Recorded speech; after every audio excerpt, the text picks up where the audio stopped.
In a climate-controlled archive, a conservator sets a micrometer to 0.035 millimeters and gently presses it against a translucent sliver of onion skin paper. The sheet, delicate as a dragonfly wing, rustles with the faintest hiss, and under lamplight, its fibers show a pale honeyed grain. The note seems ordinary, a request about a thoroughbred's feed ration, a mention of a saddle order, the soft business of stables.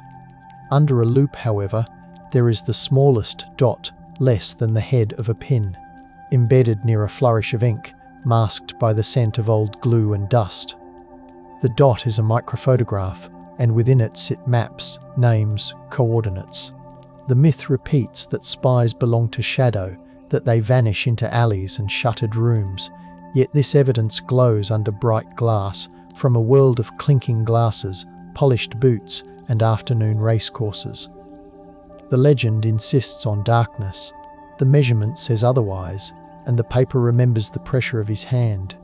If the onion skins hush, the micrometer at 0.35 millimeters, and the pinprick world glowing under bright glass feel like a slow breath before the stable's amber evening, subscribe.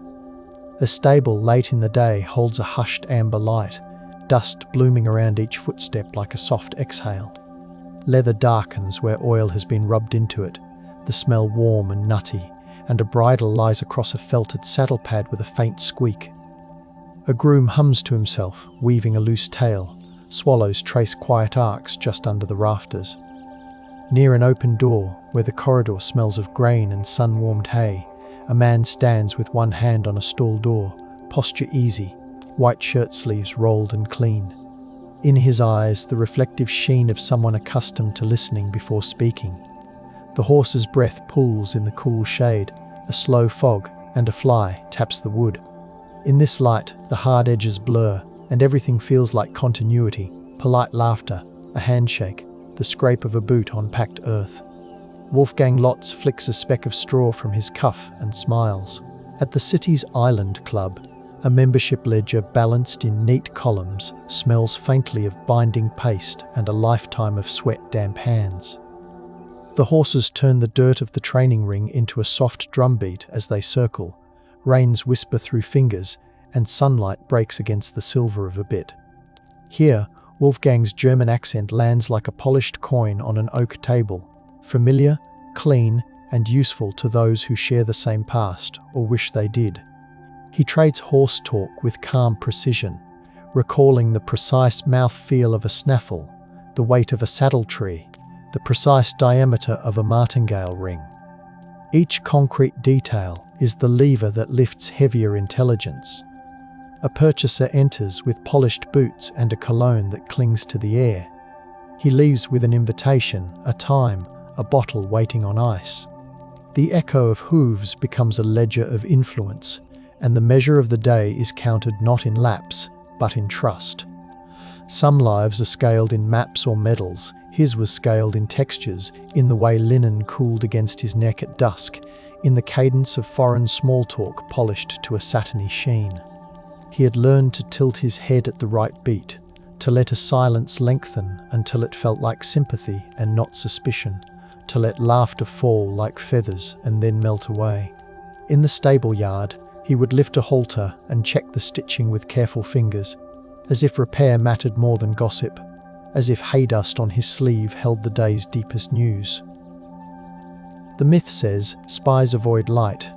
He proved that in certain eras, a salon's glare is an invisibility cloak. The hand that raises a champagne flute can also count steps to a guarded gate. And as evening breathed through jasmine, the city's secrets drifted close, warmed by hospitality and the illusion of safety. The sand remembers. Instruments hum. The hollow waits. A letter on onion skin once glided through the mail with a subtle perfume of office ink and glue, the fold crisp, the staples squared with neat pressure. To the postal clerk it was another business note about feed blends or a request for horse transport after a show. Yet beneath the curlicues of formal German, Wolfgang's pen paused at the end of certain phrases, a pause that signalled where a microdot sat, varnished into place with a thin gloss of collodion. Under ultraviolet, Lab technicians later saw how the varnish carried a whisper of sheen, and a trained fingernail could find the slightest burr. In the lab, a camera lens trained across a high-contrast field, the microdot opened into an address list and a map with a faint grid-sealed hangers, a test pad, a convoy route.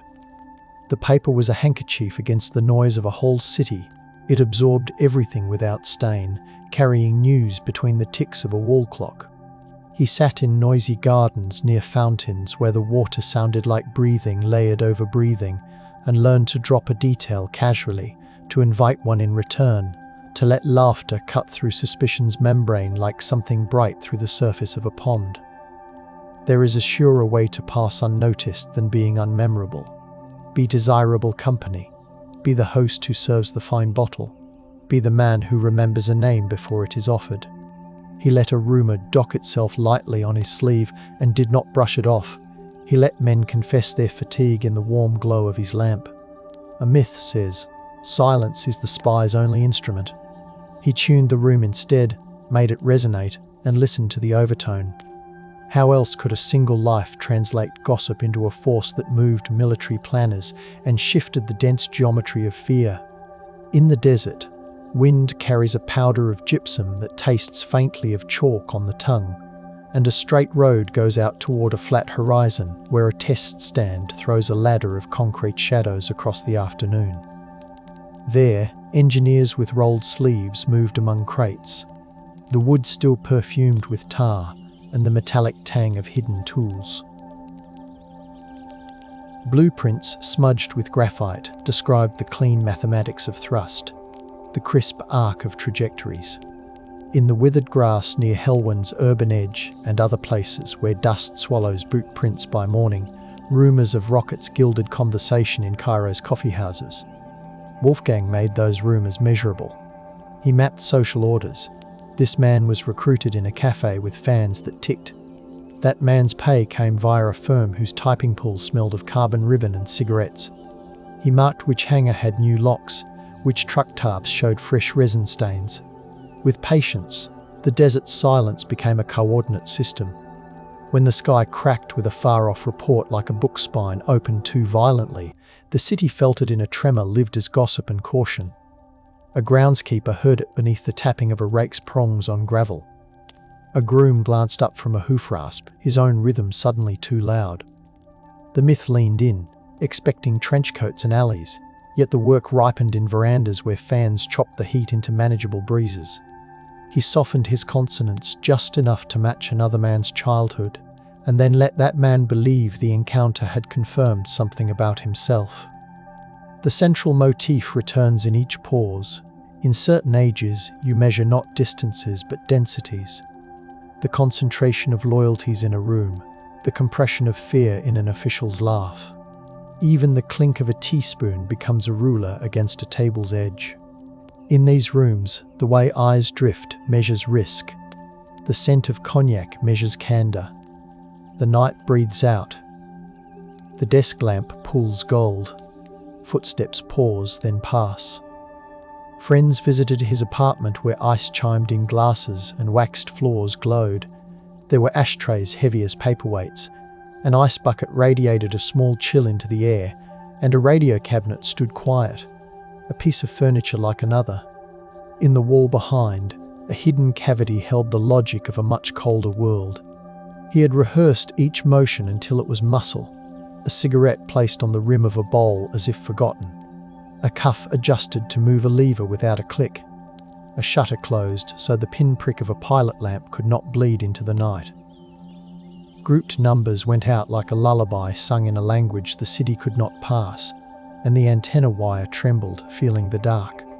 Radio direction vans later would learn the song's true path, but for a season, the signal rode the rooftops like a moth seeking another moth. The apartment's air carried both perfume and metal. At the table, 4 place settings clinked, not just with dishes, but with carefully staged chants. A name dropped softly into a story. About paddocks rose later like yeast. An anecdote, salted deftly, preserved a boast until it could be served back to headquarters in a different form. His hands touched a wine label. His fingers traced the raised letters. and he understood that a brand known to a guest would soften that guest's throat when the talk shifted toward airfields, subcontractors, the odd absence of certain engineers one week, and their bleary Saturdays when tests ran late. In humid kitchens behind, the sharp, consoling scent of lemon cut through the room, suggesting that everything unpleasant could be cleaned. The work was not clean, yet he kept the tone gentle, the door open, the napkins folded. Was this extravagance, or a technique as precise as a knife edge used to lift a varnished dot? In safe flats and borrowed rooms, handlers crinkled paper with a particular caution, as if sound itself could be indexed and replayed. The room smelled of carbon paper, instant coffee grainy at the bottom of mugs, and cheap soap fighting vainly against Cairo's dust. He learned a discipline of timing that made him earlier or later than expected by an amount that never repeated, a rhythm you could hum but never mirror. His notes came home disguised as lists of oats and shoeing. His microdots did not crowd a single sheet, but balanced across mundane lines to avoid pattern. He passed a dead drop in the shadow of a wall perfumed by sun-warmed stone, the package nested in a hollow shaped earlier by a hand gloved in patience. In those days, tradecraft prized the grey man. He added colour, and the palette expanded. Power emerged not just from what he knew, but how he made knowledge plausible. Even night air holds witness. The hum of a city never truly sleeps. Scooters thread alleys that smell of bread and oil, and somewhere a spindle of wire in a van listens on the move. He adjusted, reduced transmissions, then refused the paring away that would unmake his cover. A net slowly brightened where he had seen only currents. A stranger's glance lingered a fraction longer in a cafe, a driver's friendly wave shifted by a degree. He noticed, and the noticing was another instrument he could not put down. In this era, discovery came mirrored by suppression. Reports that once flowed now pooled, and in the pooling there was reflection enough to see himself. Silence held its breath, and the myth about shadows began to flash its teeth, less legend than procedure. Even the smell of dust changed, as fear seasons the air like cumin, faint yet present, a spice that marks a different kitchen and a different meal. Curtains stir. The key turns. The breathing changes. Interrogation rooms do not shout, they persist. Tile cools the bones through a chair's four legs, an overhead bulb hums, a thin cup of water sweats, and windows frame nothing useful. Everything is measured, the scrape of a chair, the cracking of knuckles, the small patience of a man deciding whether to look into another man's face. Wolfgang found the tone required. A slightly irritated German abroad, a man disconnected from politics, rich on horses and memory, contemptuous of petty officials, but a friend to order. The tile kept its chill. The guards kept their rhythm. The questions returned like a tide that soaked and retreated, soaked and retreated. Had he worn a ring in a certain photo? How did he know the nephew of a colonel? The smell of disinfectant clung to his tongue. He offered the biography that would save him, and withheld the one that would claim him, and the paper of his statements drank up the ink. Under a skylight that softened the day into a grey soup, he balanced names like plates on sticks, each one spinning, none allowed to clatter. He had a birth soil to claim and a mother to invoke. He had a father's world to borrow for cover, and a new country whose silence now prevailed. Somewhere beyond these walls there was a son with a cinematic laugh, and a wife whose pen traced consolation across thin blue lines, and in each letter's closing flourish a bolt of steadiness threaded through the vagueness imposed by senses. Where do we stop counting covers and begin counting selves? The clink of keys, the damp air, the roughness of paper provided a tactile ledger that he held as if it were a bridle. In his hands, a line. One life or another could be gathered and given slack according to need. The myth kept repeating itself softly. He stayed on his feet. The prison corridor smelled of boiled tea and steel. The footsteps of the guards carried a stale weight. Far down, a faint radio leaked a tune that had no room to dwell, simply passed. Annette stood at a barred door once each permitted week, hands curved around handles worn to a shine by so many before. The bile of fear lived behind her throat, and she learned to flatten it with breath, to lend her voice a colour that would not break him or herself. She wrote on paper so thin the ink bled tiny rivers, yet she wrote anyway, because language soaks and gives, and the act of addressing his name slowed time to manageable intervals. Her perfume had disappeared months ago, her shoes had lost their softness, but pressed in the crease of a letter was a leaf from a tree outside their house, whose smell of sun stored better than sentences. Even held under fluorescent glare, that scent insisted on ordinary life. In another place, a small boy watched home movies projected on a sheet. The film's grain like dust motes the light carried down to the living room floor. A man in a suit laughed at a party. A glass caught the flash. A horse cantered in a tight circle as if it could circle forever. Years later, the boy would listen to a different projector's click, the clicking of archival reels with their rusted edges, and see his father made again and unmade by accounts held in a drawer locked, then unlocked. Some silence came from policy, censorship saved names and flayed myths. Some silence came from kindness, a family making room for air. The projector's bulb heated a plastic smell that intertwined with the woolen smell of blankets on a couch, and the boy put his fingers into the light, letting its warmth measure his own hand's outline. Rediscovery is a soft violence.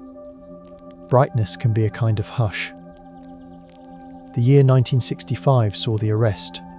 The year 1968 loosened the door in a bitter exchange after a short war, remapped how the air itself felt when you looked out of a window. These numbers are anchor nails hammered into the board to keep the wood from warping under memory's humidity. A guard's voice in the hall had one rhythm, then another. A crowd's breath at a border smelled like pennies and fear. The first sunlight after a long night felt thin and surgical. He carried himself through each threshold with a posture carved by habit, by cavalry etiquette, by the charm that had shielded and exposed him more times than he could count. Back in rooms that hummed with fluorescent quiet and over-papered walls, he debriefed. He measured himself against the other, him, and found both wanting and sufficient. The bottle of champagne opened later, softened nothing and sweetened nothing. It only traced bubbles up a glass, slow as thought. The night quietens. The pages breathe. The city cools its brow. In the briefing rooms where a fan mended the air, notebooks opened and pencils ticked like rain on tin roofs. A chalk hand diagrammed not just routes, but human circuits, where joy erupted in a man's laugh when given a favourite liquor, where boredom nicked at attention like a horsefly, where outrage could be teased into honesty. The rigid doctrine of the subtle grey man loosened, allowing for a silhouette that shimmered rather than vanishing. Fewer trench coats, more linen suits, fewer dead alleys, more crowded verandas, fewer folded arms, more open gestures. Still, each a technique, not an indulgence. Trainees learned to host without being attached, to be generous without feeling owned, to use brightness as a knife with the blade hidden in friendly light. This was a new prose of espionage composed of palette, perfume, place. The old text of clandestine caution did not die. It was annotated, margins filled with a larger hand. The enduring story around him dislodged lazy grooves. Instead of pebbled lanes slicked with rain, his images carried creaking ice buckets, the sugar prickle of fruit on a saucer, the crisp bother of cufflinks at dusk.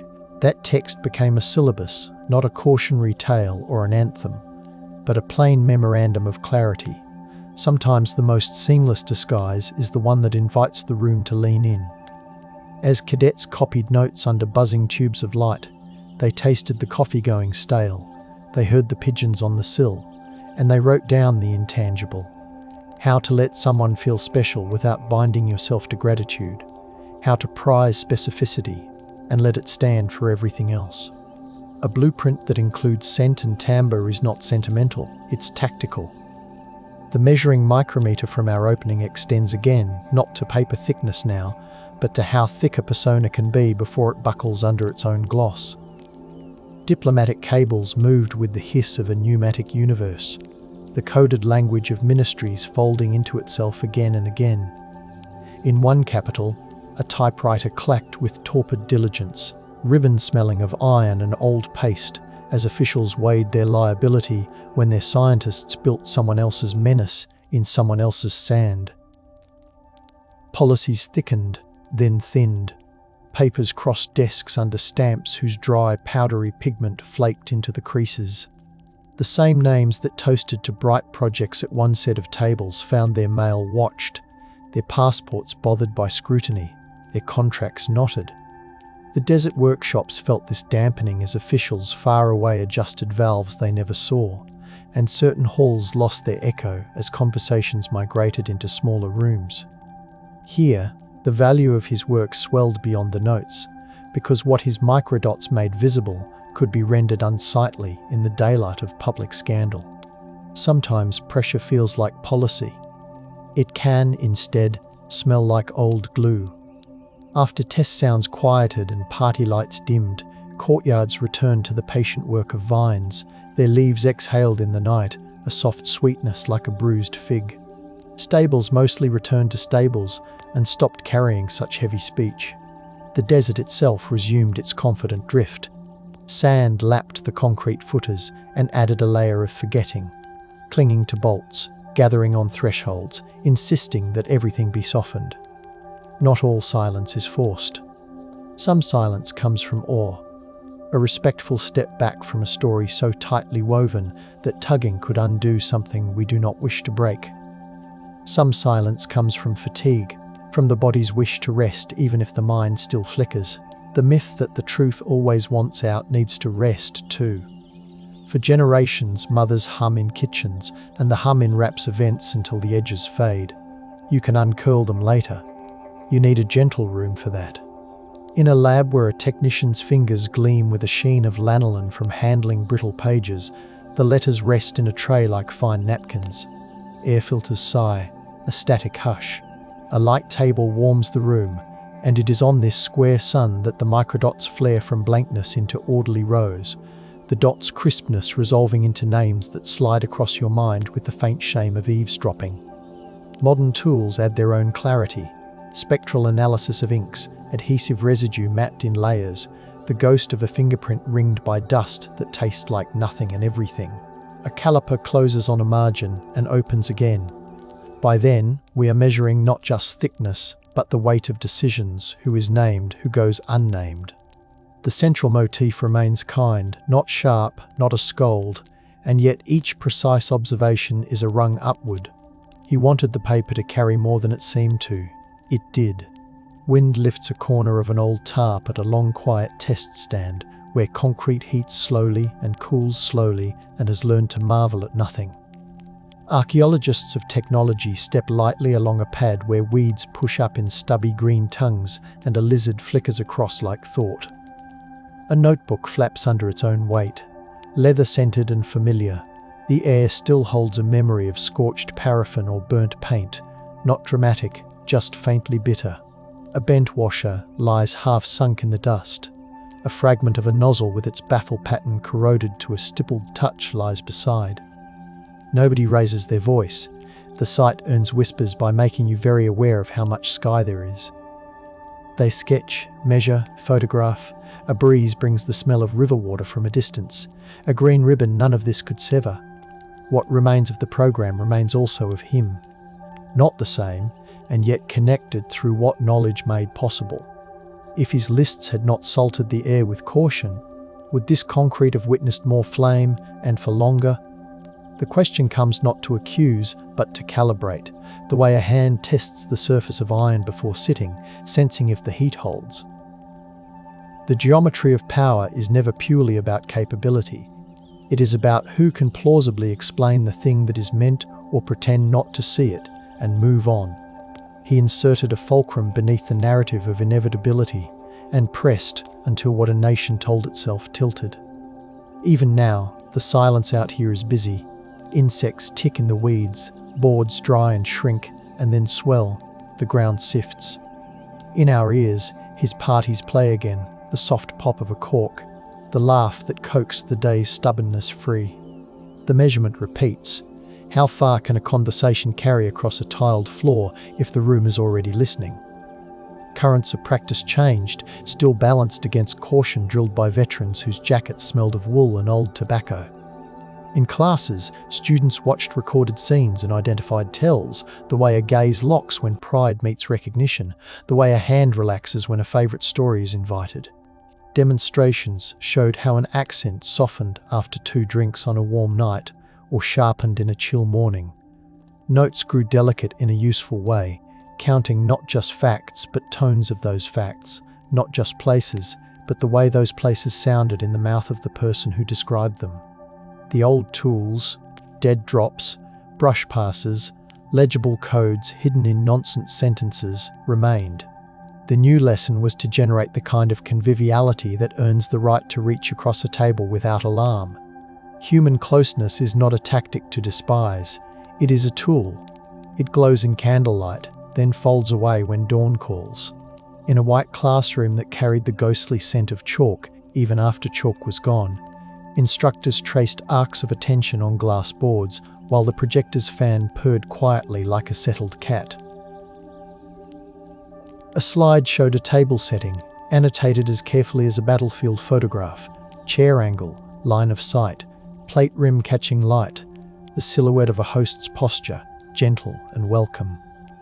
Students felt their throats dry slightly as they tried to memorize gestures and also unlearn stiffness. A tray of delicate cups clinked now and then, and that sound became the metronome of the exercise. Knowledge is a diet, you cannot eat a library. He taught that you can, instead, taste the specific and know from it the general, and that the city's breath offers flavors if you hold it in your mouth longer than comfort allows. Learning this art is not a kind of seduction. It is listening with more senses than you say aloud.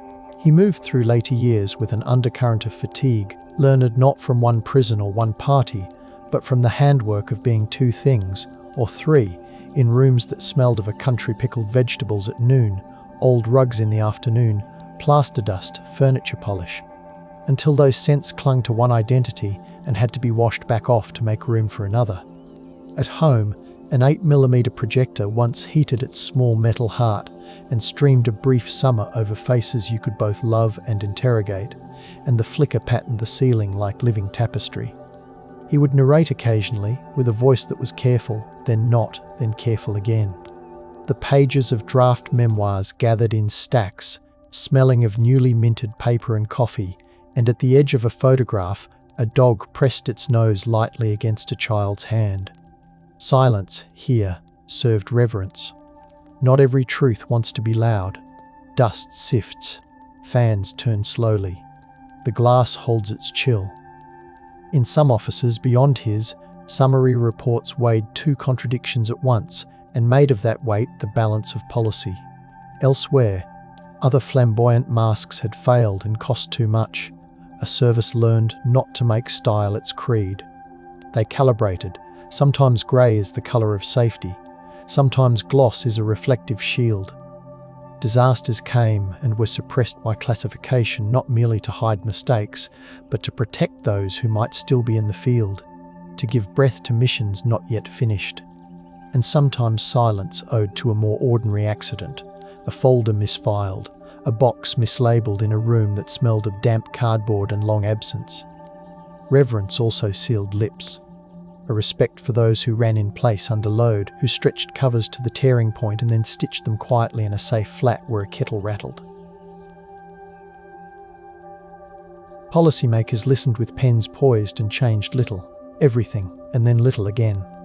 Back in the climate-controlled archive, the micrometer clicks softly as if remembering. The thin paper sutures decades with its pale tensile strength. The fingertip oil of a long-gone clerk still lives as a faint sheen near the fold. A magnifier light warms the back of a curator's hand.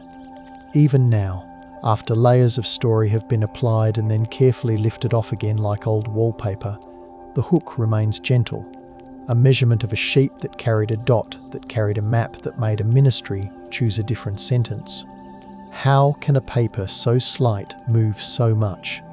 The answer is not mysterious if you count the specifics, the log-out time at a gate, the boxes that smelled of resin, the freshly greased hinges in a hangar whose echo changed. A myth would deny these modest observations, a place in heroism. His story says, measure once more, then trust what the fingertip finds. At the Island Club, the ledger pages have dried to a stiff velvet, and a card with a thick border shows a name that, to those who mattered then, meant more than horses.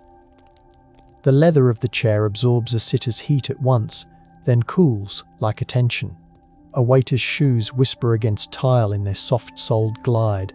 The silver's weight registers in the forearm as a pleasant ache. He had known this room as a performance space. His plate was not a plate, his napkin not a napkin, they were notes and counters. Outside, a fountain tumbled water over patterned stone, the pulse of a city arranged to please and to blur. He had come to see such places as precious themselves. Each surface introduced a chapter of the story another man wished to tell about himself. The cultivated green, the bent branch, the precise shade of linen all became a vocabulary. He translated without appearing to translate. A quiet room, nearly dark, hosts a demonstration. On the table, a drop of varnish glints like amber. A pin lifts it. A breath purls across it to cool it quicker. The dot disappears under a stamp, oats, barley, molasses. Then dries. Under the microscope, through a lens that smells faintly like the iris whose aperture it imitates, the tiny grid of a microphotograph sings itself into clarity. The operator's shoulders settle. Names resolve. There is no thrill, only the calm of seeing properly. Even now, this feels like a prayer in a certain tone, simple, specific, grateful for evidence. The myth that espionage demands catastrophe goes thin. The rooms where craft is practiced, taste of dust and light sweat, and the evidence comes to those who pet patience into purring persistence. He placed the dot, others lifted it. Together, these pinhead certainties widened into corridors for policy to walk with a straight back. Breath in. Breath out. The quiet chooses you. Other packages were less polite. Pressure arrived in cardboard that ticked. Men who had once congratulated themselves on usefulness flinched at the ring of the bell. Someone else's hand, not his, applied devices made to frighten and sometimes to scar. And the thread that connected those hands to his desk at a stable was a thin, guilty one lined with justification. A stamp's adhesive lingered on a lip as bitter as worry. The smell of burnt paper is not dramatic, it is mineral and hollow and stays in curtains. People revisited their choices. Secret rooms opened to light not because of virtue, but because of risk. Silence has many parents. Here, silence came later from discomfort, from sober afterthought, from the heavy recognition that even carefully calibrated pressure can shake too much, that letters can do more than invite and inform. He had wanted a conversation to reshape appetite, methods spun beyond his table-setting circumference. Can a city forgive the taste of fear once it has learned a flavour it did not order? Or does the palate keep a scar no physician can instrument? The question lingers because that taste goes right to the root of what these stories touch. He wore a suit to let others feel secure. He poured to let others pour. He played the warmth of a room as if it were an instrument, not because he was a saint, but because he knew what value bled from coolness into heat and back. The micrometer and the champagne flute lean against one another on a shelf in the mind, the precise beside the celebratory. Not everyone who sat at his table went home untroubled by what they had given away. Yet a smaller dread ranks behind an older, larger dread that rockets teach a nation to learn. He helped the older dread unwind without trumpets. That, too, is a service, not always comfortable to name. After he stepped into quieter years, he took walks where the air salted itself with sea, and the lids of his eyes felt cool. A bench's slats left temporary imprints on his palm. Birds thonging lines above sang without plotting. In a cafe smelling of coffee and furniture polish, he told some pieces to a reporter whose pen liked to linger. Other pieces he saved for a room with a tape recorder whose reels spun patiently and clicked when asked to sleep. Some lines arrived ragged and polished themselves in retelling. Some remained ragged because smoothing them would lie. The house had rooms where family walked barefoot and rooms where shoes stayed on. Different papers lay in different drawers. He put a book on the table eventually. Not a confession, not an exoneration, a chronicle with decent furniture, and it sat there radiating quiet complexity. The glass of water beside its spine held the room's reflected light like a measured solace. At night, readers on sofas inhaled new pages and the dry smell of paper and glue. They saw the lights of Cairo come off the ink, and they thought of a horse's breath fogging in a shaded stall, of the clink of glass and the tenderness of treason performed without hatred. They measured their own reactions and found that sympathy and caution ran muddied, a stream neither clear nor dirty. The myth dimmed. It yields without fuss when invited. Still, it leaves residue. The story revealed the touch of his hand turning a knob at a radio cabinet and the warmth of his guests' closeness. They felt the temperature of the rooms he once hosted, as if stepping into a bath drawn long ago and still somehow warm. At a certain hour, the book closed. The fingertip sensation of the final page's decal stiffened into memory. The lamp turned off softly. The silence did not accuse, it only extended. Without him, a certain arc might have been longer. A certain echo might have echoed more. A certain comfort might have swelled in rooms where planners drank tea and touched a brass teapot's warmed handles. He made the missile rumour domesticated. He made the rumour's fact manageable. This is power in the old definition. The capacity to turn mass and velocity into something you can set down and talk about without your voice shaking. It mattered because he chose a world that shimmered and did not skulk, and in doing so, he expanded the craft's instruments. It mattered because he tied the ribbons of equestrian circles to the heavy cable of policy, and the knot still holds. It mattered because he showed how overlaying a dilettante's gloss on a professional's rigour becomes a cloak that nobody thinks to lift, precisely because it is so obviously silk. Leather, linen, singed wire, ink, the four elements of his method. The sand remembers. The paper lifts. The glass reflects. A micrometer measures a page and finds only thickness. It cannot measure the pressures that lay behind the hand, the alternating weights of courage and appetite, of patience and a certain social radiance. Somewhere, a stable's rafters still hold the sound of swallows, and a ledger's neat cursive still walks its measured line. Somewhere, a test stand catches shadows at the long end of day and does nothing with them. To stand at the intersection of these places in the mind is to hear a faint ringing like a glass stroked by a wet finger.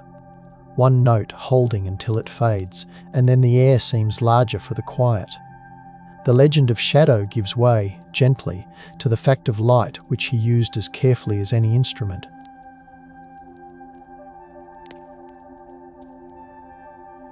The last measurement in this story is unmade by tools. It is made by the part of us that listens gladly and knows when to let a mystery rest. And yet, as the mystery settles, another room offers itself, calm as a held breath. The door's hinges move without protest. Muslin curtains ride the mild swell of night air. A low fan makes the room's heat obedient rather than fierce. On the desk, beside an ashtray that has been cleaned until its glass feels soft to the finger, lies a small leather case with its velvet nap rubbed thin at the hinges. A passport rests inside with creases that have been taught to appear natural. A corner bent and then straightened. The spine worked until the paper fibres lie as if pressed by years of careless pockets. The ink of the entry stamps smells powdery, faintly like schoolroom chalk crossed with nickel. The photo shows a man whose eyes hold ease without insolence, and the shadow of a smile that gives just enough and nothing more. What looks like a document is a room key. What looks like a room key is a door. The life that produced the hand to hold that passport began far from the Island Club's clipped lawns, in a place of tram bells and soot-polished brick, where winter street lamps wore halos and a boy learned to recognize authority by the way footsteps sounded on stairs. Horses there wore blankets in a sharp air whose dryness bit the inside of your nose, and harness bells stitched their own rhythm into tram tracks that hummed under the iron weight of public life. You can imagine his childhood palms reading leather, the way a reader learns to trace lines across an atlas, mapping the feel of surface and the assurance of fit. When he laughed then, it came with the quick release of someone already sensing the stage, hearing voices as weather and weather as news. From the smell of waxed hallway floors to the hush of libraries that promised more than their labels, the boy collected textures that would later become sentences no training manual could quite define. The path to the desert moved south along coasts, where sea air salted sleep, and the shouts of dockworkers braided with gulls' complaints. A ship's hold smelled of rope and hemp and grease. An orange sliced on deck at dawn bled bright sugar into the mouths of young men, who were all becoming different versions of themselves. Along a shoreline where wind had learned to enter houses without being a guest, he found a place that called itself home with a gentleness that made demands. Early mornings, hands scrubbed raw by buckets, closeness measured not by talk, but by neighbours' shadows slipping across the same floors. Horses again, their eyes slick with intelligence, their breath rising in small clouds on mornings that felt like a promise kept. The long, straight roads of that land taught him another sort of silence, one measured by the call of birds from unseen branches and the clicking of a bridle cheekpiece against a zinc bucket. In that era, a uniform would eventually be fitted. The shoulders would sit right because his posture already did. Mounted training grounds on the edge of the map tasted of iron sand and boiled tea. An instructor's stick, never used cruelly, clicked against a boot heel to remind, not to rebuke. A horse skittered under a sudden gust that carried the smell of distant kitchens. The reins hummed a vibration back into his bones, and he learned what it meant to sit deep and give the animal an argument it could accept.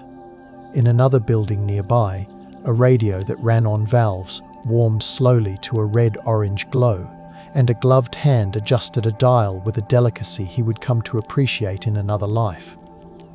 Down the corridor, telephones of black bakelite waited in a line, their cords heavy, their bells modest and insistent. Discipline felt like a rhythm, and the day's sequence laid itself across his muscles like a song you rehearse until forgetting it becomes impossible. He learned to read men the way he read horses, which eyes held stubbornness, which hands held grace, which words were only a cover for a hope. War does not always announce itself as catastrophe. Sometimes it arrives as a difference in air pressure that you feel in the inner ear before you register the sound. The desert took armoured shapes that bit at the horizon and passed like weather, leaving aftertastes of rubber and hot oil, and the sudden, relief-heavy laughter of men who found a moment to act ordinary. In kitchens near field hospitals, kettles filtered water into a memory almost sweet. The tents smelled of canvas warmed to a patient heat, a smell that would, for the rest of one's life, act as its own passport back to a brief hour of rest under a sky culled by wind. Radios whispered as if not to wake the sand, code tapped in careful sequences that married sound to intention. A pencil erased to stubs lay beside a ledger of message traffic, and fingers dusted with eraser crumbs grew their own quiet calluses. If ambition is a map, he learned to fold it so that two places touched. From uniform to civvies, the pivot felt less like a divestment than like dressing a new instrument in old clothes. A quiet office where salt found its way into the wood from men who still carried the sea in their throats, a smell of new paper and old glue, and a question that was not a demand. Would he like to bring together the knack of horses and the timbre of speech and the practice of not frightening people when you needed them to be unguarded? The desk at which this question was asked bore a blotter whose leather had been fed until it held a shine only lamplight could make honest. A typewriter waited with its carriage aligned, a wastebasket held nothing. Beside, a small padded envelope lay, innocuous, with a set of rings inside that a jeweller had scratched to the right degree of imperfection, each a small, shining proof that identity is an art of patience. He tried each on and felt the way they weighted gestures he already knew how to perform. The cover's skin thickened by layers as conscientious as leaves laid down in a forest. There was a watch with a face slightly too old for fashion, but just right for someone who professed to have known a better era. There were shoes with soles crisp enough to suggest money not often walked, but a scuff added in the right place to declare the owner knew real earth. There was a manner of greeting that borrowed from messes where rank is recognized before warmth, and from parlours where warmth is currency. He went to a tailor who spoke with pins in his mouth and measured him by eye twice before using the tape itself carrying a faint perfume of soap and clean cotton. He ordered cards embossed with a name made to sound both distinguished and suffered. The cards' edges flashed lightly when tilted in sun. The stable he would speak of in Cairo could be made factual in a day if anyone pressed. Documents lay ready in a drawer lined with felt. The luggage passed through customs with the lazy rhythm of a river that had seen more worlds than the men who stood by it and stamped. Porters carried cases whose weight hid more paper than clothes, though the clothes themselves bore the smell of good closets. The taxis that met him along the city's edge were painted in colours chosen to keep heat and brand memory. Their seats radiated a vinyl warmth softened by wear. Their dashboards displayed talismans against capricious fate.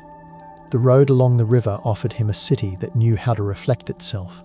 Bridges oiled by footsteps, lampposts wearing their own chipped lineage, kiosks where papers shouted in a dozen voices over coffee that carried cardamom like a friendly argument. Horses at the racecourse moved like bright punctuation across the grammar of grass. Voices in the stands layered the German of distant schools with Arabic's music and French's fluted precision. When he spoke the first day, his vowels knew how to hold a warm room. The first answer came with an ease he pretended to find expected. Registration at the Island Club passed under portraits that had dimmed gracefully. The ink in the ledger made slow curves that steadied the soul. A man behind the desk, not young, handled the membership book with both duty and affection. His stamp landed with authority softened by convivial pride. That first afternoon, a host brought a tray with an arrangement of glass that had learned, across centuries of service, to make water look like a promise. He let his shoulders relax at the right time.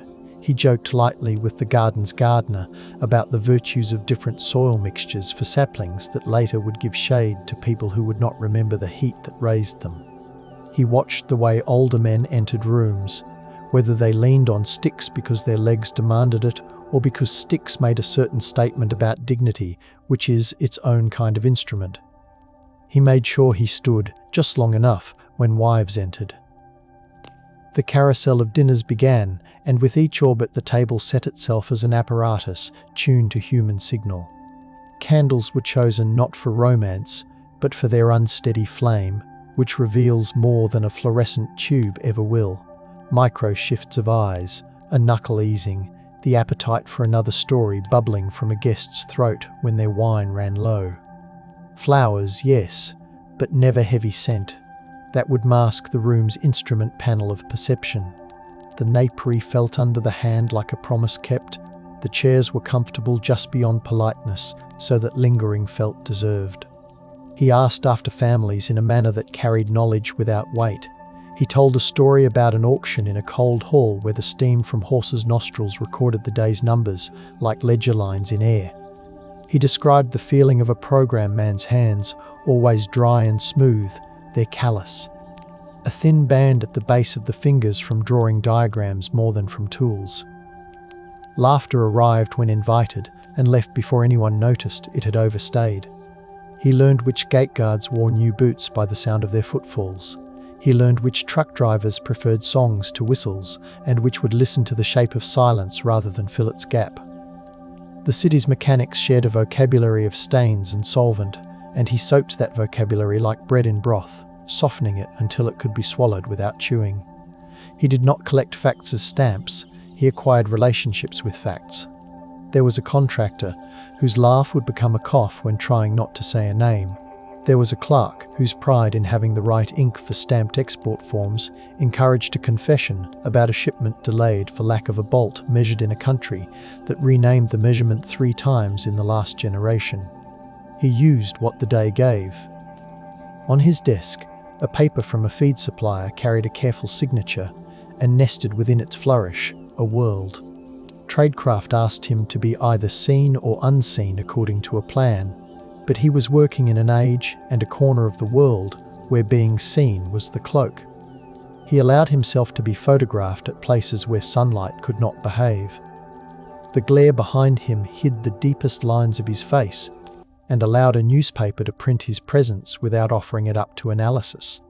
He gave interviews by the pool only when a gust fanned the water so that reflections broke into fragments. The ripples turned any attempt at reading his eyes into a pretty futility. He visited stables during the heat lull, when even officials felt forgiven for inattention, and he had a way of listening to a man whose mother tongue differed from his, and being the one to feel grateful afterward. Whispered introductions crept up to him as moths do to a lamp, not because he burned, but because he allowed light to rest on other people. The hidden correspondence moved as a blood system moves, quiet, regular, mostly unnoticed when it's working its best. A pigeon's feather in a hallway was only a feather. To him, its position relative to a seam in plaster said a time had changed by 30 minutes. A stick of gum placed under a bench, brand and number of folds marking a letter to come or a danger already past, smelled youthfully of artificial mint, a small comedy that made vigilance friendlier. The devices he chose rarely whined with modernity. They preferred the anonymity of household good looks. A kitchen clock that ran 10 minutes fast for everyone else kept for him a separate time. Its back held space for a sliver of film and a slip with a number that would look like an insult to an uninitiated eye. The camera that flattened information into a dot clicked no louder than a spoon touching the rim of a teacup. At night, a wire on a rooftop listened to the sky. He adjusted his breathing to match a room. Signals travelled not only through airways, but through habits. He always refilled a glass before it asked. He always let a conversation land in someone else's lap and then be lifted again by a different hand. He always left one good question untouched on the table, warm and ready for next time. Men returned because being understood is a narcotic that never gets a warning label. He appraised small gifts with the attention of a curator. A cigar whose wrapper bore a certain leaf pattern suggested a supplier with a different supplier whose wife was a friend to the wife of a man whose workday ended near a fence that guarded something iron. A dull boy given to boasts became a compass, his needle jerking with vanity, his true north. Whatever would let him say a bigger sentence than his last. Gossip is always fuel. He filtered it through a mesh that only patience can weave tight. The fragments he kept did not cut, they locked. Beyond his apartment's walls, the city's back rooms held their own algorithms. Offices not unlike those he had passed through as a younger man now bent their attention toward the same thin threads his messages described. Cautious of the moral hazard of being right, wary of the diplomatic hazard of being loud. A teletype in a capital far north of the desert sweated ink on a tape that curled at its edges. The tape drifted into a tray with a cluck that had, over generations, come to mean seriousness. Men and women bent with coffee cooling at their right hands read words that turned desert projects into domestic headaches. Committees convened under high ceilings to discuss what it meant when citizens were working in other people's sand, toward other people's fear. Voices softened, not out of kindness, but to keep important things from falling off the table when the table shook. Sand carried across oceans as dust on policy. It settled in the lungs of civic conversation. Not all instruments of pressure belonged to him or to the rooms he reported to. In a separate corridor of the same institution, letters left the post uninvited by decency, their insides engineered to punish the very men he drank with. The package's construction smelled of solder and insomnia. At their destination, when the paper split, outrage also burst, filling vacuums they had not foreseen. He read of harm in the most neutral language the press could manage. then pressed his thumb into a pocket where the cloth had worn thin, feeling a friction that had nothing to do with heat. He kept hosting, because to stop would signal fear, and fear is a trumpet you cannot easily mute. Those other methods complicated his art. They kept his guests' eyes jumping to doorways at every knock. They reminded him that he worked within a web he did not control. Conscience is not a single knot, it is the entire net, flexing. What a city learns over a season remains on its tongue. The clubs grew a thin second skin of unease. Glass clinks registered a stutter. A driver folded his newspaper with an extra crease near the ad for horses. He calibrated again. Fewer jokes planned and more offered spontaneously to rebalance a room. He let silence do slow work and put away one or two sharpnesses. Outside a test gate, guards began to check faces more carefully. A contractor, whose temper had been part of his charm, now wore it like armour. He watched and adjusted, the way a rider lengthens stirrups when the ground softens and shortens when the horse needs the leg close and unmoving. His frequencies changed, his dot-carrying papers left through routes that involved fewer predictable points. His most reliable courier became the care he took with his own presence.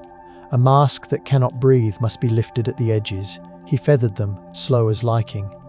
The day a van idled too long outside his building, and then idled again the day after, and looked the same. His skin answered before his mind did. He sent a guest away earlier than habit. He pretended to remember an appointment he had not made with a tailor.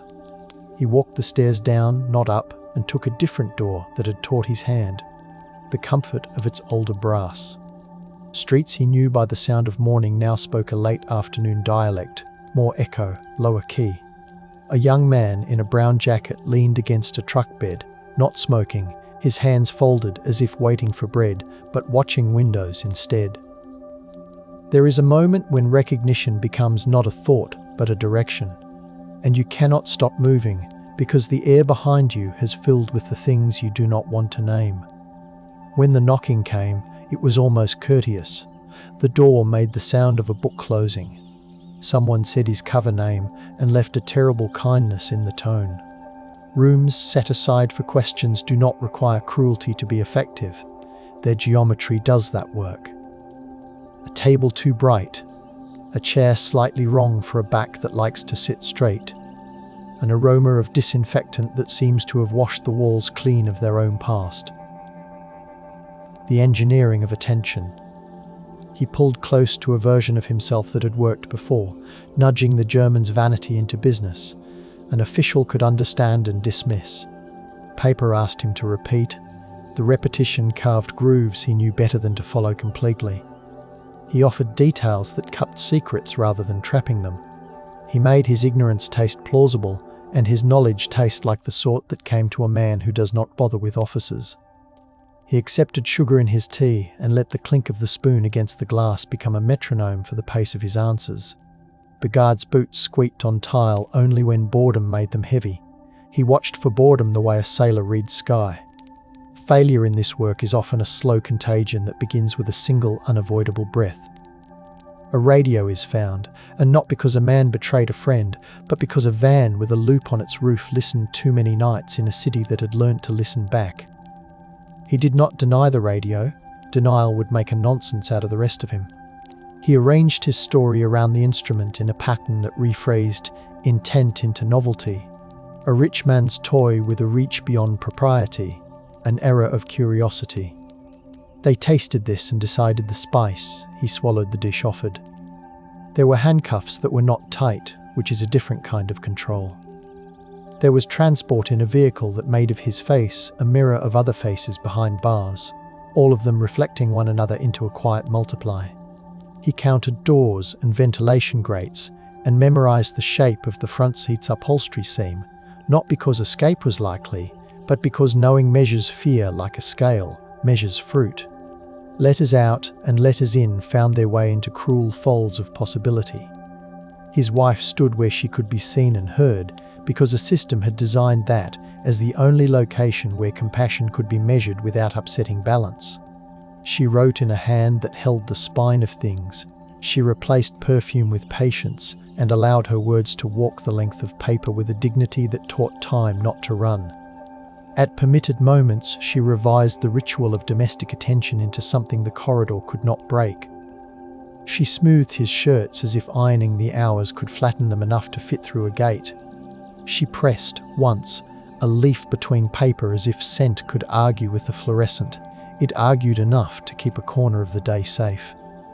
He took those letters into a place behind his sternum and made of them a cool seat on a veranda no one could confiscate. Even guards respect the architecture of love when it builds in silence. The trade made later to lift him out of those halls did not need trumpets. It required engines and caution, and the choreography of men who had spent a lifetime making sure their jackets hung right and their voices matched their faces. A strip of land whose gravel had been ground to powder by all the trucks that had crossed it smelled of cedar sap from crates and fear's coppery breath. The exchange happened in brisk phrases that would, in other rooms, make small talk. The hands that touched his arms were firm and unsurprised. He found himself within hours in a space whose cleanliness was an insult to all the grit he had taught his body to welcome, and he allowed himself the exquisite fatigue of a man who has no job but to let his bones regain their surprise at soft chairs. The fruit set before him tasted outrageously alive. He laughed with a quiet that shook. Debriefing belongs to a different category of hospitality. The rooms carried coffee that made better company than any of them could be at the hours they met. Pencils of a certain pencil maker had learned to keep their points longer than cheap ones. The sharpeners did not scream, the paper felt good under the hand. He told it in order, and then again out of order, and then in a mosaic that allowed the listeners to assemble their own order if they preferred. He was not protecting secrets from them, he was protecting the truth from exhaustion. Maps unrolled made a domestic sound like rugs being shaken outdoors, and pins went in with a delicacy that would have made a dressmaker proud. He added scent and temperature and the way the light lay in rooms, because these things are the rails on which events move. The listeners wrote down not merely what, but how. Their pencils registered a phenomenon that a technical language can flatten until it loses its weight, a human map. His name became a file identifier, and a case study title, and a story told at tables where younger colleagues learned how to sit and how to keep their own hands from telling on them. He did not always attend, he did not need to. The lessons lifted themselves from his habits like steam from a bowl. They condensed on the cool steel of doctrine and ran into channels that were new. A training hall put out on trestles. A reproduction of a dining table from a climate like Cairo's. Chairs were misaligned on purpose. A faint fan hum supplied the necessary acoustic. Students rolled their shoulders and attempted to relax without losing alertness. Under the lens of a handheld camera, a small dot opened again, and this time the names on the grid offered themselves as theatre props for a bigger action, not a performance, but a conversation that made policy tilt. He watched a new generation learn to treat friendliness as a professional-grade material, rather than as a complement to personality. The ripples his reporting set out along the world's corridors found themselves shaping decisions in rooms he never entered, in buildings that smelled of new paint and old coffee. Investigations far from the Nile opened files on men who had believed the desert's wideness protected their intentions from scrutiny at home. Parliamentary questions sprouted in a winter air that smelled of damp wool and coal smoke, and the answers felt under the tongue like excuses shaped too carefully to be trusted. Contracts dissolved not because they were illegal, but because they had become impolite to sustain. A newspaper headline that avoided melodrama carried a weight that melodrama could not. In academies where engineering had long taken its head from clouds and put it into propellants, students felt the slow heat of public interest and pulled their collars a little away from their necks. As these currents moved, hangars elsewhere quieted and lay down their echoes for a season. He returned to himself as a man lives in a house long enough to forget which furniture came with it and which he carried in, and then one day he sits and asks where he truly lives. The sea helped with this question by being honest without being cruel. It offered surface, depth, and the place in between, where light is a negotiator. Morning walks along a promenade, worn smooth by other feet, taught him forgiveness. He could find nowhere in a file. He passed a bakery whose ovens had made witnesses of the same walls for decades. The smell of bread pooled and softened, and he let it. He wrote in notebooks that did not demand to be read. He piled them in stacks on a shelf that gave gently under the load. He told stories to the version of his son that sat most often at his side, and those stories learned how to accept their own limits. He allowed himself a dog's straightforward affection and a neighbour's polite indifference, and felt both as gifts. The book that bore his name did its quiet work. A stranger opened it, as others had opened obedient doors for him, and found within a tone that refused to be either apologetic or triumphant. Pages smelled of a binder's glue that could not bear damp, and still a few were closed over by a thumb wet with tea. Readers came to his rooms and went again. They stood for a moment in the doorway, surprised by how ordinary a lamp can be when you have expected it to hold more light. He gave interviews that allowed silence between answers, as if he were holding out a plate and waiting for the room to decide what it wanted to put on it. He refused to recast himself as someone doomed or blessed. He took the weight of specifics, measured it, and set it down where it would be safe for decades. In lecture halls of later eras, the artifacts of his time took on the affectionate patina history, gives objects that behaved themselves well under stress. A reel-to-reel's wobbly spindles spun and stopped. A student lifted the lid on a tape recorder and smiled with the tenderness that old mechanisms command when they offer their secrets plainly. The leather on a passport's spine cracked in a way that let sunlight gild the damage. A finger ran across it as a priest might run his hand along a rail polished by hope. Miniature images bloomed under projectors that now used cold LEDs rather than hot bulbs, and the slightest motor noise, misinterpreted as intimacy, filled the room. A lesson scrolled past on a screen, and in a corner, a bulleted list suggested that hospitality was not merely a human virtue, but a field skill. The room's air had a modern nowhere scent, and still, the bodies within it warmed the instruments and took from them a discernible breath. Some future students, leaning forward with elbows on desks, understood his work not because their world matched his, but because people still chew and laugh and change their voice when they feel seen. The substitutes for his tools had changed. Microdots ridden into adhesive films became images folded into pixels and stuffed into the noise of other files. The dead drops hid less often in walls, and more often in the layered cosmos of communication where addresses never use the same name twice. Yet the table, the cup, the posture, these survived translation. On nights in cities different from Cairo, where neon makes rain look like ink that wants to be read, they held small gatherings and practiced asking questions that did not feel like questions. They learned to polish their curiosity until it reflected the other person, and in that reflection they found maps still good. A stable in another country, decades older than those he'd known, continued its calm labour. Saddles on wooden stands, stitching repaired by hands that had trained under hands now dust. The smell of tallow and sun-warmed plank, and the same old rhythm of two hearts, learning one another without betrayal. A memory of him reached here without force, because horses remember posture and tone, and the hand that respects the line between firm and kind. A groom flicked a towel across a bay's flank, and the hair shone under the electric light the way it had under paraffin. The animal stamped and relaxed, its eye soft. Someone told the story in the tack room while tying a knot that would never be in a textbook, a knot that another hand can unfasten in the dark with trust. The listening did not increase the horse's calm, but it increased the human future for a few minutes, a trade as valuable as any memo. At a test stand that now served as a curiosity for engineers who loved the clean edges of the past, wind-curled powdered dust into lazy snakes. A sign warned of nothing new. The concrete wore its history lightly, a platform that had once shaken and had, since then, learned to love stillness. Beneath a patch of weeds, a binder clip pressed into dirt reached a thin metal arm toward memory. A student pried it out and held it to the light as if it contained a story, and then he put it back down with a politeness that kept the ground's grammar intact. The sound of river water reached this place from beyond the hum of distant traffic, a green memory that always outlasts concrete. He would have approved that the young people there spoke in a low tone even before a librarian told them to.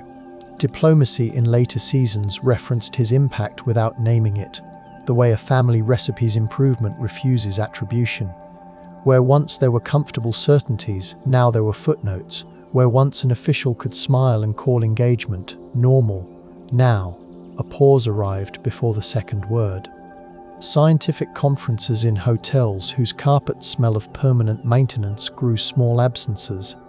Experts who would have come now stayed away. Panels rebuilt themselves around what was present rather than what had been expected. The city that had held him recalibrated what invitations meant. It grew a slight caution's grace, and that grace made some boasts unwearable. In capitals that had hosted silence, archivists added to boxes the pieces he had made necessary, memos that explained a caution taken, minutes that recorded a hand raised to ask whether a certain project deserved a different shade of attention. History's clock does not only mark time, it measures the weight of pauses.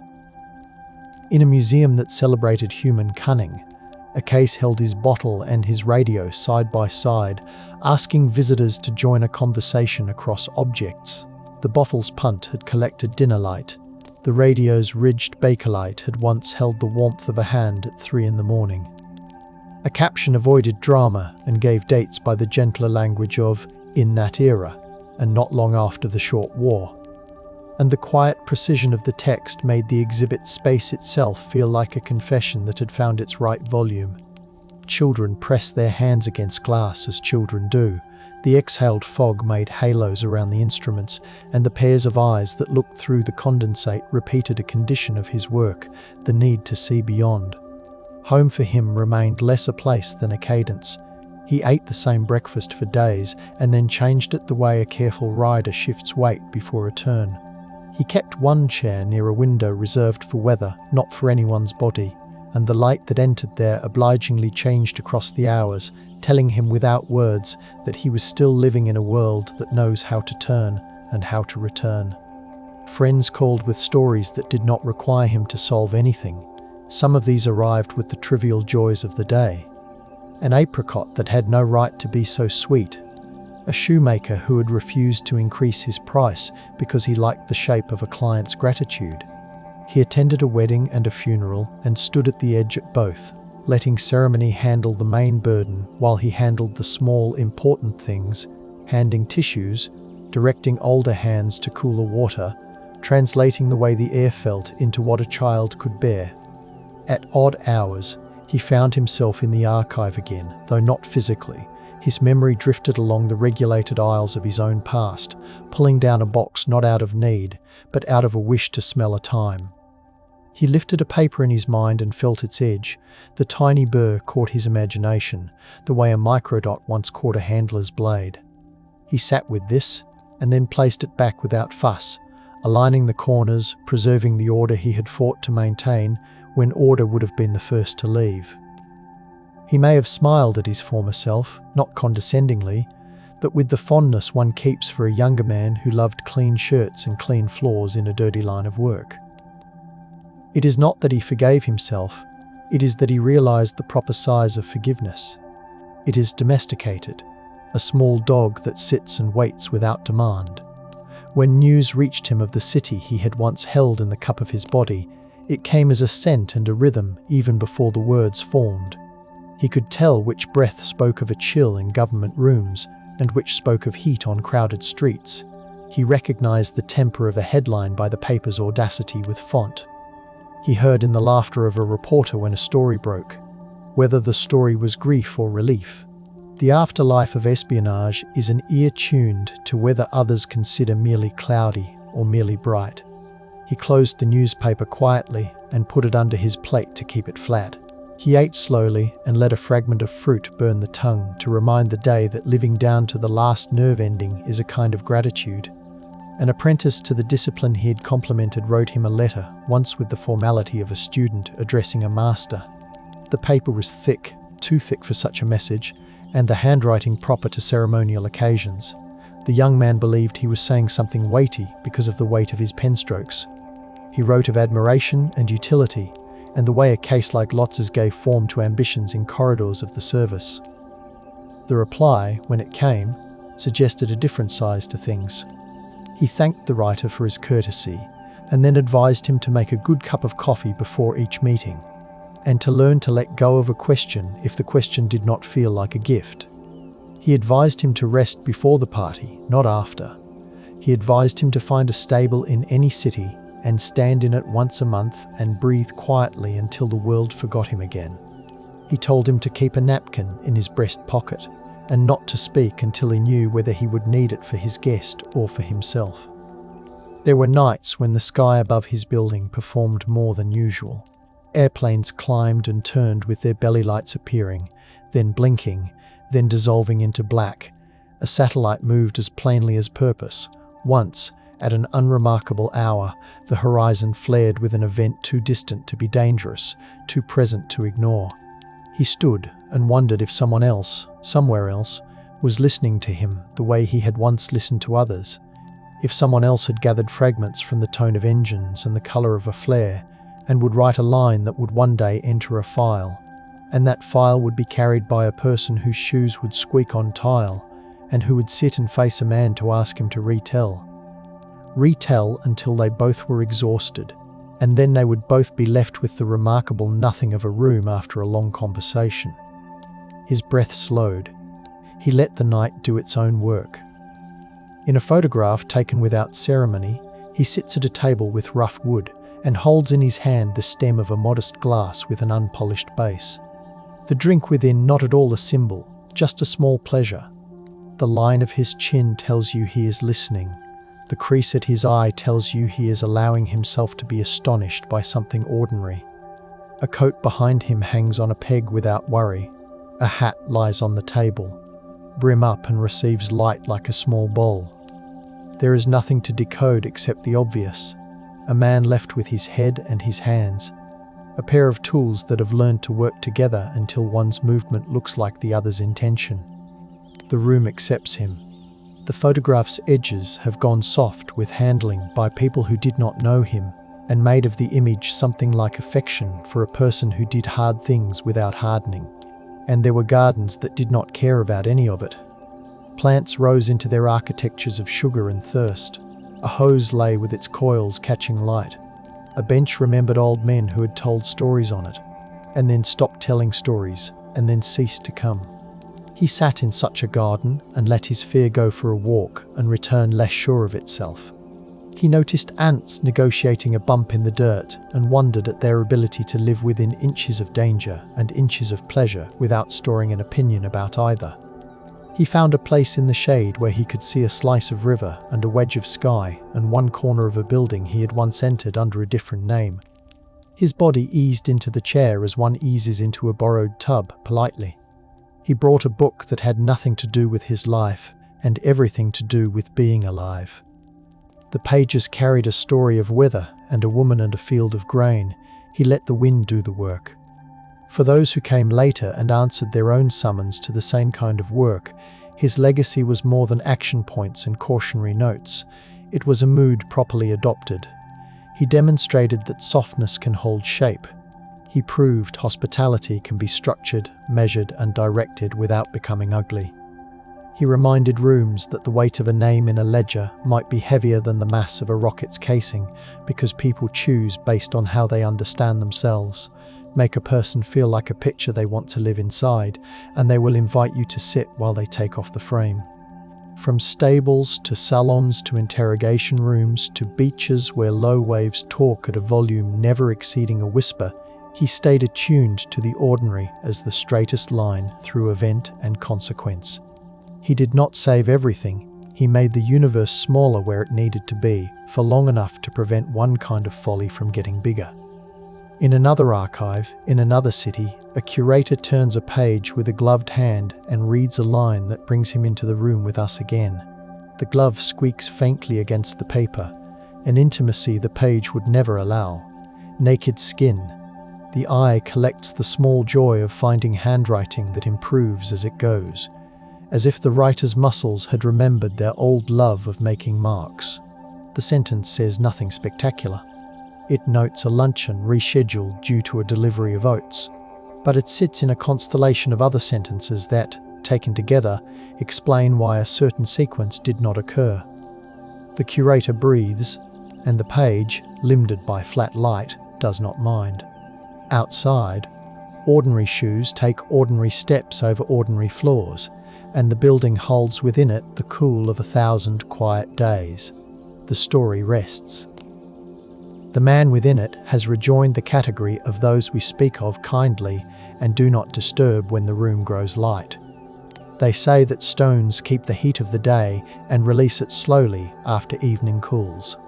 If you sit by a wall built to mark a boundary between gardens, and consider what it means that a single person can carry the weight of a course correction without crushing his own spine, you may begin to feel also that the air owes us nothing and gives us everything we ask for properly. His life asks us to hold two things at once, the righteousness of caution and the humility of method. You can trace a finger along a list of names and hospitals and offices and clubs until you reach the place where you stop because the page ends, and then you can turn it, and there is more. What you do after turning matters. He taught turning as an art, not abrupt, not slow, timed to the step of a horse or the breath of a guest or the pulse of a city. He turned his head when the room sang to him in a key he knew, and turned again when it sang in a key he needed to learn. At the end, there is the quiet test of whether a life has thrown a useful shadow. The stable that remembers his hand says yes. The rooms where deputies revised memoranda say yes. The families who were spared, a later dread, say yes without knowing they have said it. The city that held him has grown in ways he could have predicted, and in ways that would have made him laugh. It carries a familiar midnight and a different dawn. The craft he served has moved through tools and beyond them, and then back to them again. Every generation forgets the softness, and then one person like him reminds them in a voice that does not raise itself. We sit with this, and the hour passes not with drama, but with a relaxing breath. The last possession he would want kept on his behalf is not a radio or a dot or a card. It is the memory of the way he sat at a table and made room, and how that room, once made, altered the map. The sand holds, the paper lies flat, the glass offers back a face. If we listen with the part of ourselves that is older than our first worry, we can hear the city shift weight and settle. He is there, not trapped in legend or rescued by protest, but living in that exact middle where his hands and his head did their quiet, durable work. We step away, not to leave him, but to let the chair cool. The room stays gentle. The story continues to do what it was meant to do. Teach by example, persuade without coercion, warm the air by a fraction, and lift the corners of a life so that light can go in and touch the smallest instrument, the one that decides.